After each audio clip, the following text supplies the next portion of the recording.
Ito pala ang kwento ng buhay ni Brad Pitt o sa totoong buhay ay Herman Isko Salvador, isa sa mahusay na aktor at komedyante sa Pilipinas. Halika mga kakwento, samahan ninyo ako at alamin natin ang naging kwento ng buhay niya.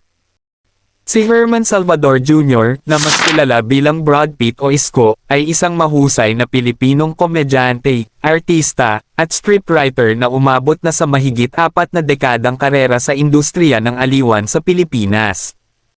Maagang buhay at edukasyon. Si Herman Salvador Jr. ay ipinanganak noong May 21, 1958, sa Kalumpit, Bulacan. Noong siya'y bata pa, hinangaan niya ang hari ng komedya na si Dolphy, na kalaunan ay naging malaking impluwensya at katuwang niya sa kanyang propesyon. Nag-aral siya sa University of Santo Tomas, UST, kung saan nagtapos siya noong 1980 na may kursong Bachelor of Communication Arts. Simula ng karera mula manunulat hanggang artista. Bagamat kilala siya sa kanyang pagpapatawa sa harap ng kamera, itinuturing ni Salvador ang kanyang sarili bilang pangunahing isang manunulat ng komedya. Panahon ng pagsusulat, nagsimula siya noong unang bahagi ng dekada 1980 bilang gag writer. Sumulat siya para sa mga sikat na sitcom tulad ng Champoy, Going Bananas, Body and Soul, at Plaza.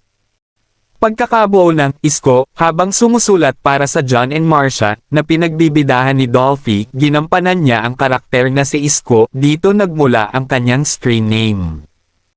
Pakikipagtulungan sa mga alamat, naging manunulat din siya sa Home Along the Riles, at siya ang kinikilalang lumikha ng pangalang Kevin Cosme, ang karakter ni Dolphy. Pag-usbong ng Brad Pitt. Nakamit ni Salvador ang pambansang kasikatan noong dekada 1990 bilang head writer ng Bubble Gang sa GMA Network.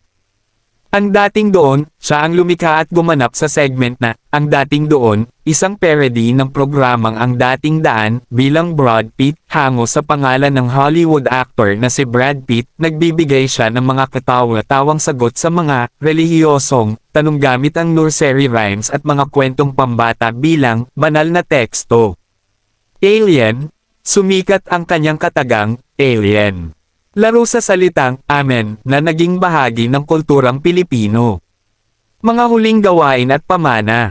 Bukod sa Bubble Gang, nanatiling aktibo si Salvador sa iba't ibang larangan ng media. Telebisyon at pelikula, naging host siya ng Celebrity Bluff, at lumabas sa mga pelikulang tulad ng Boy Pick Up the Movie, Mr. Suave, at Golden Boy, Shoot to Kill. Digital at aklat. Noong 2015, inilunsad niya ang online show na 5-Minute Brad Pitt Show, #5mbps, at naglathala ng librong pangkomedya na #basa noong 2016.